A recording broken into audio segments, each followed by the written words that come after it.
Hi, this is my last speech for the US Foreign Policy class. My paper is based on a reading that we did from an author called Desch back in 2008. Desch talked about how the US foreign policy looked more illiberal than liberal. And so I wanted to take this idea and I wanted to analyze the last 4 years. And I wanted to see if Trump's administration had made the United States more liberal or a more illiberal country in the eyes of the world.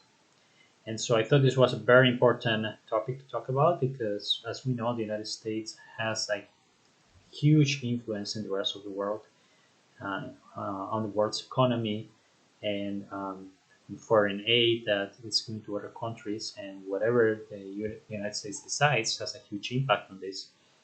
So I wanted to see how Trump's decisions reflected on the rest of the world, and I used three main arguments for this. I talked about illiberal trade, illiberal non-cooperation, and illiberal spread of democracy. My first section is about illiberal trade, and I talked about the trade war with China. Trump's approach to trade was not so much a liberal one, but a realist one because he was seeking relative gains, meaning he wanted the United States to always gain more than the other countries, and this led him to a trade war with China, imposing great, very expensive tariffs. I believe worth $200 billion tariffs on Chinese goods, and China retaliated and imposed tariffs on the United States goods.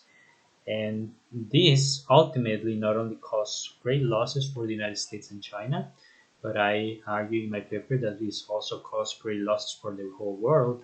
There is actually some information that I found that said that there was a negative effect on the world's economy of 0.7%, which is a great deal for just a couple of years, right? It has had a huge effect, and it has affected exports a great deal, and manufacturing capacity in a lot of countries was also affected. So a lot of jobs were affected by this, and many other lives, many other people were affected because of this foreign policy decision that was taken during Trump's administration. Um, the second section that I talked about is liberal non-cooperation. Um, Normally, part of liberalism, international liberalism at least, is seek cooperation, and this is done a lot of times through international institutions. However, Trump's decisions during his administration were illiberal in the sense that he chose to withdraw the United States from a series of very important international organizations, including the World Health Organization and the Council of Human Rights. And this is a big deal, especially considering that pandemic hit the world, and it did not focus so much on what the United States did after the pandemic hit, but on what the United States did before. But it is clear that Trump's decision to withdraw from the World Health Organization right before a pandemic hit was just not the right move. And obviously, this not only affected a lot of Americans during his administration because of the weak response he had, but a lot of people around the world. The United States could have been a contributor in creating a vaccine with the World Health Organization, but Trump's administration declined this offer. And an important thing that I talked about in my paper is how one of the main reasons why Trump did not want to be part of these organizations anymore is because of the great amount of money the United States was wasting on them. After doing some research, it was clear that the United States spends less than 1% of its GDP in foreign aid, which is an amazing thing to actually understand.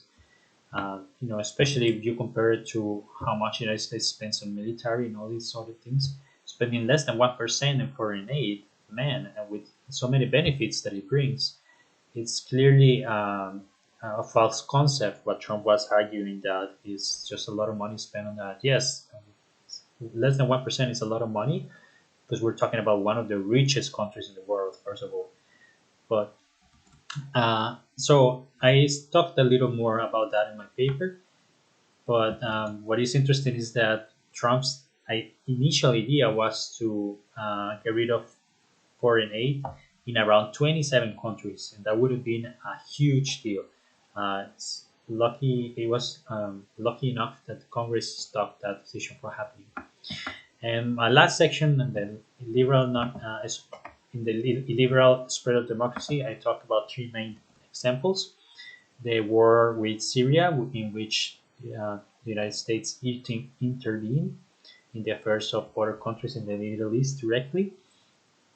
And I also talk about the declaration of Jerusalem as the capital of Israel, in which by doing that, um, the Trump's administration actually broke international law.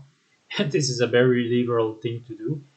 And the last point that I touch in my writing is how the United States has increasingly sided with a lot of authoritarian regimes, and including having relations with Kim Jong Un from South Korea and supporting other authoritarian regimes um, like Vladimir Putin's from Russia, or um, Viktor Orban from Hungary. Trump has repeatedly been found praising the leadership styles of these authoritarian leaders, which is very has reflected very poorly on how the United States supports things like democracy and other um, expressions of freedom around the world. And so I ended up my paper by proposing a tentative approach now that President Biden is elected, and which is I'm glad to say that a lot of the things that I propose in my paper have already been done by President Biden, like coming back to a lot of agreements, like environment agreements and all these other things.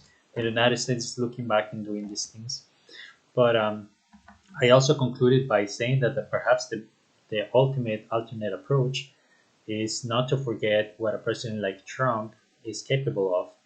And I talked about the idea that Trump it wasn't really skillful. He wasn't a skillful politician. So we must be afraid of what a skillful politician can do in the future. If somebody like Trump, with that same idea, train of thought, or with that same thinking, is elected.